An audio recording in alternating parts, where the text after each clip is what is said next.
안녕하십니까. 매일 교과 나눔에 오신 모든 분들을 진심으로 환영합니다. 4월 29일 월요일 성경을 전파함이란 제목으로 함께 말씀을 연구하겠습니다. 먼저 함께 기도드리겠습니다. 하늘에 계신 아버지 하나님, 오늘 저희들에게 성경을 주셔서 감사합니다. 오늘 우리의 삶에 아버지께서 허락하시는 거룩한 목표를 보게 하시고 그 뜻을 이해하게 하시고 그 뜻 앞에 우리의 삶이 겸손히 드려지기를 원합니다. 주님 말씀으로 깨닫게 하시고 오늘 이 시간 성령의 은혜 가운데 있기를 원하오니 축복하여 주시옵소서. 주님, 이 한 시간 주님께서 온전히 함께 하시기를 간절히 바라며 예수 그리스도의 이름으로 기도드리옵나이다. 아멘. 오늘 교과의 말씀 가운데 성경절 고린도후서 4장 5절에서 6절의 말씀을 먼저 읽기를 원합니다. 우리는 우리를 전파하는 것이 아니라 오직 그리스도 예수의 주 되신 것과 또 예수를 위하여 우리가 너희의 종된 것을 전파함이라. 어두운 데 빛이 빛이라 말씀하셨던 그 하나님께서 예수 그리스도의 얼굴에 있는 하나님의 영광을 아는 빛을 우리 마음에 비추셨느니라. 참 감사하죠. 한 절 더 읽을까요? 고린도후서 2장 14절의 말씀입니다. 항상 우리를 그리스도 안에서 이기게 하시고 우리로 말미암아 각처에서 그리스도를 아는 냄새를 나타내시는 하나님께 감사하노라. 오늘 우리의 삶은 어디에 있든지 하나님의 거룩한 향기가 될 수 있다고 이야기합니다. 어둠 가운데 빛이 될 수 있다고 이야기해요.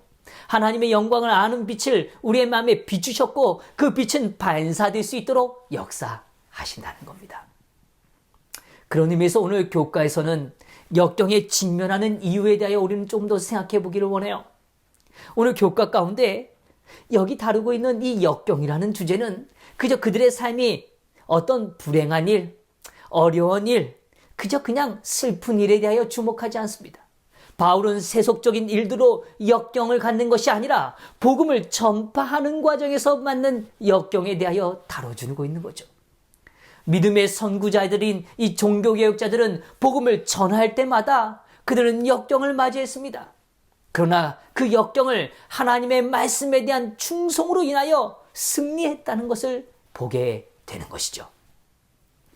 특별히 오늘 소지에서는 이 윌리엄 틴틀에 관하여 이야기를 전해줍니다.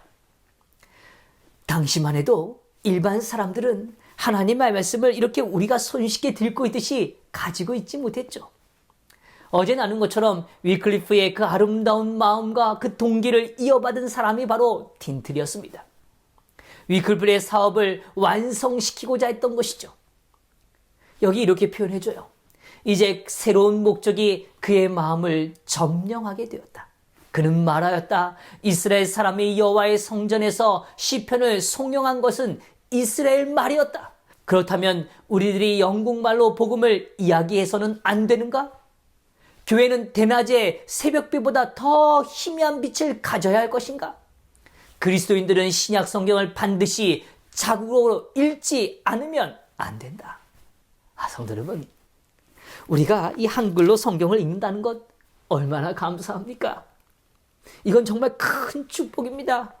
언제나 성경을 펼쳐서 나의 모국어로 성경을 대면할 수 있다는 것 참 감사한 일입니다. 오늘 틴틀은 그러한 꿈을 가졌습니다. 오늘 자신의 이웃과 또 자신의 귀한 영혼들이 오늘 스스로의 언어를 통하여 자신의 모국어로 성경을 대면하여 깨닫기를 원했던 거죠. 그러나 그 일을 이루는 일은 결코 쉽지 않았습니다. 그는 집에서 쫓겨나서 런던으로 옮겨갔습니다. 그를 향한 박해가 너무 심했기 때문이죠. 런던에서도 역시 박해를 받게 됩니다. 그리고서는 또다시 그는 도망자의 인생으로 여기저기를 다녀야만 했습니다. 결국 그는 독일로 피난처를 옮겨가죠. 거기서도 영어로 신약을 번역하기를 주저하지 않았습니다. 여러 사업의 어려움을 겪고 위협을 당했지만 그는 이 도시 저 도시를 옮겨가면서도 여전히 이 일을 포기하지 않았습니다. 마침내 그는 브롬스로 향하게 되었고 그곳에서 더 많은 번역의 일에 집중할 수 있는 축복의 시간을 누렸습니다. 결국 그는 3,000부 이상의 신약 성경을 출판하게 되었습니다. 그 일은 이미 앞서 언급된 것처럼 위클리프가 140년에 시작한 일이었습니다. 그러나 아직 완성되지 못한 일이었죠. 일부의 오류들을 바로잡고 온전한 번역본을 만들길 원했습니다. 그러나 결국 틴트는 체포되었고 재판에 붙여지게 되었습니다. 그가 번역했던 성경들이 압수당하고 공개적으로 불에 태워지는 모습을 보아야만 했습니다. 그러나 그는 그의 마음속에 절망하고 좌절하지 않았습니다. 다시 용기를 내어 그의 삶을 향하여 나아갔던 거죠. 교과에서 언급한 것처럼 그의 죽음은 참 잔혹했습니다.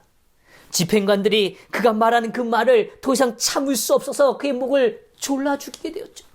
그리고 그의 시신은 화형대에 묶여서 불에 태워졌습니다. 그러나 그는 마지막으로 죽어가면서 이런 말을 남겼습니다. 주여, 영국 왕의 눈을 뜨게 하소서. 그의 죽음과 그의 부르짖음은 결코 헛되지 않고 소멸되지 않았죠. 그가 죽은 지 불과 4년 만에 영어로 번역된 4권의 성경이 출판되었어요. 그것이 킹 제임스 버전입니다. 1611년에 인쇄되었고 그것은 많은 사람들에게 보급되기 시작되었습니다. 1611년에 출판된 이 킹 제임스 성경의 구약 번역 중 76%에 해당되고 신약 번역의 83%는 다 틴틀의 손에 의하여 정교하게 번역되어진 결과물들입니다. 2011년도에 400주년을 맞이하게 됐습니다. 그 번역의 400주년을 맞이할 때 인쇄본의 그 부수가 무려 10억 부에 이르게 되었죠. 너무너무 아름답지 않습니까? 그의 일생은 결코 헛되지 않았다는 것입니다. 또한 그의 희생을 통하여 거기서 끝난 게 아니라 그의 거룩한 삶의 목표는 또 다른 친구들과 또 다른 믿음의 사람들에게 전가되었습니다. 영향력을 주었던 거죠. 반즈와 프리드, 그리고 리들리즈와 그랜머, 이런 모든 믿음의 선구자들이 그 일에 동참하게 되었습니다. 우리가 잘 아는 와일덴스인들도 성경을 자신의 옷에 기록하면서 그걸 나눠주는 일을 했죠. 또 야누스와 루터와 쯔빙글리도 역시 그러한 말씀에 기초된 일들을 행하고 살아간 사람들입니다. 오늘 스코틀랜드의 일도 역시 마찬가지입니다. 오늘 그들은 가문이 좋았던 두 사람은 오늘 자신의 삶을 온전히 하나님께 바치는 역사를 했습니다. 해밀턴과 위샤트, 그 두 사람은 정말 자신의 생명을 마치기까지 말씀을 나누는 일을 포기하지 않았던 사람들이죠. 오늘 스코틀랜드에서 법안교훈의 몰락을 꿈꿨던 믿음의 사람이 있습니다. 우리가 잘 아는 존 녹스죠. 이토록 많은 사람들은 여전히 그 성경을 나누고 또 함께 기뻐하기를 열망한 그들의 삶의 목표가 거기에 두었다는 것입니다. 오늘 우리는 수많은 일들 앞에 놓여져 있습니다. 그러나 하나님을 더욱 사랑할 때 일어나는 변화가 있죠. 그것은 마음에 거룩한 목표가 세워지는 것입니다. 제가 한 선교지를 갔다가 오늘 우리의 교단과 연관되지는 않았지만 한 귀한 삶을 맞이하게 되었어요. 그분은 자신의 전 생애를 자기가 만난 한 부족의 언어로, 그들의 언어로 성경을 바꿔주는 위하여 자신의 생명을 다 바친 사람이었습니다. 자신의 젊음도, 자신의 모든 열정과 시간도 그 부족을 위하여, 그 부족의 언어로 성경을 바꿔주기 위하여 그 부족과 함께 살아가면서 그들의 언어를 배우며 성경을 번역하는 것이죠. 참 감동이 있었습니다. 전 세계 언어는 7,396개에 해당된다고 이야기해요. 그 중에 정말 언어로, 정확한 언어로 번역된 것은 불과 743개에 불과합니다. 신약 성경의 언어는 1682개의 언어로 바뀌었어요. 단편, 작은 성서들은 1261개의 언어로 번역됐죠. 그러나 여전히 성경이 자신의 언어로 볼 수 없는 그 언어의 숫자가 3710개나 된다는 겁니다. 정말 엄청난 숫자입니다. 여전히 하나님의 말씀을 갈망하는 자들이 있습니다. 오늘 그들의 마음의 말씀을 자신의 언어로 보고 느끼고 배우고 깨닫기를 원하는 사람들이 있죠. 그들을 향하여 오늘 자신의 삶을 기꺼이 내어 맡기는 사람들이 있다는 것입니다. 성도 여러분, 우리는 그 일에 여전히 실제적으로 동참하지는 못할지 모릅니다. 그러나 우리가 할 수 있는 일이 있죠. 오늘 우리가 갖고 있는 이 말씀을, 여전히 말씀을 보지 못하고 읽지 않고 있는 많은 이들에게 나눠줄 수 있는 그 축복은 우리에게도 누릴 수 있는 것 아닐까요? 네, 그렇습니다. 말씀을 사랑하는 자들은 분명 삶의 목표가 변화된다는 것입니다. 우리는 하루 시작할 때 목표를 품고 하루를 시작할지 모릅니다. 이렇게 물어보실지 몰라요. 시장을 보러 가는 것도 목표인가요? 예, 하나의 목표일 수 있죠. 그러나 그 시장을 보러 가는 그 평범한 일상도 그 본질과 의미 속에는 새로워질 수 있다는 겁니다. 오늘 우리는 여러 일들을 행할 수 있어요. 그러나 그 속에서 우리의 마음의 동기와 생각은 온전한 변화를 경험할 수 있다는 겁니다. 로마서 12장 1절이에요. 너희 몸을 하나님이 기뻐하시는 거룩한 산 제사로 드리라. 이는 너희의 드릴 영적 예배니라. 오늘 우리의 삶이 거룩한 예배가 되기를 원하는 겁니다. 그것이 하나님의 말씀이 우리의 삶을 비춰줄 때 일어나는 거룩한 변화 아니겠습니까? 오늘 복음을 증거하는 거룩한 목표, 이것이 오늘 우리의 삶에 중요하고 포기할 수 없는 가장 값진 목표로 세워지게 되기를 간절히 바라는 것이죠. 오늘 우리는 말씀을 볼 때 변화되는 것입니다. 그리고 그 변화된 힘이란 다른 게 아닙니다. 우리의 삶에 뭐가 바뀌는 거라고요? 목표가 바뀐다는 것입니다. 말씀을 우리의 삶에 적용할 때 이러한 변화들은 아주 분명하게 드러나게 될 것입니다. 오늘 그 변화들은 우리의 삶에서 맛보게 된다는 거죠. 다시 강조합니다. 오늘 우리의 삶에 뭐가 바뀐다고요? 목표들이 바뀐다는 것입니다. 사도행전 8장에 보면 교회가 핍박을 받죠. 그래서 여러 곳으로 흩어지게 됩니다. 오늘 빌립이 사마리아 성으로 내려가게 되어 그리고 백성들에게 자신이 가졌던 복음을 나눠주게 되었습니다. 그로 인하여 그 성에 큰 기쁨이 있게 된 거죠. 오늘 빌립은 멈춰 있었던 삶일지 모릅니다. 그러나 역경을 통하여 그의 삶이 새로운 목표를 향하여 나아가게 됐다는 거죠. 오늘 하나님께서 그를 지시하십니다. 더 남쪽으로 향하여 예루살렘에서 가사로 내려가는 길까지 가라라고 구체적으로 말씀하시죠. 오늘 그의 목표와 방향이 더 확장되고 있는 겁니다. 오늘 그리고 더 이야기하세요. 너가 수레를 보느냐? 수레로 가까이 나아가라고 이야기해요. 그때 빌립은 어떻게 합니까? 달려가서 자신이 깨달았고 이해했던 아름다운 복음을 나눠주는 일을 주저하지 않았다는 것입니다.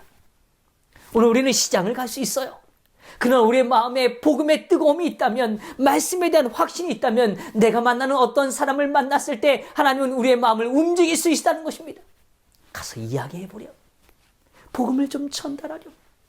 네, 그게 삶의 아름다운 목표 아닙니까?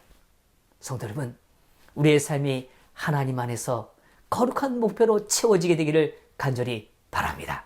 우리의 목표는 하나님 앞에 새로워질 것입니다.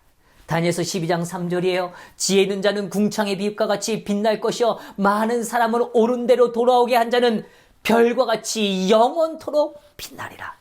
죽어가는 영혼들이 우리 주변에 참 많습니다. 그 영혼들을 향하여 말씀을 나누십시다.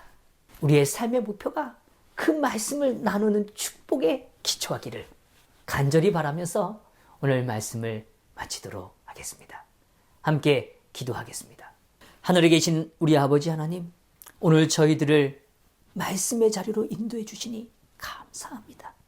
주님, 오늘 우리가 누렸던 축복을 기꺼이 나누는 백성 되게 하여 주시옵소서. 때로는 그 일이 어렵고 역경이 있을지 모릅니다. 그러나 분명히 하나님께서 이루신다는 믿음을 갖고, 하나님께서 행하신다는 믿음을 갖고, 오늘 주님이 허락하시는 그 말씀 속에, 그 명령 속에 기꺼이 순종하는 우리의 삶이 되도록 축복하여 주시옵소서. 우리의 삶이 거룩한 목표로 채워지기를 원합니다. 아버지여, 우리의 마음의 변화를 허락하여 주시옵소서. 이 모든 것 감사드리며 사랑 많으신 예수 그리스도의 이름으로 기도드리옵나이다. 아멘.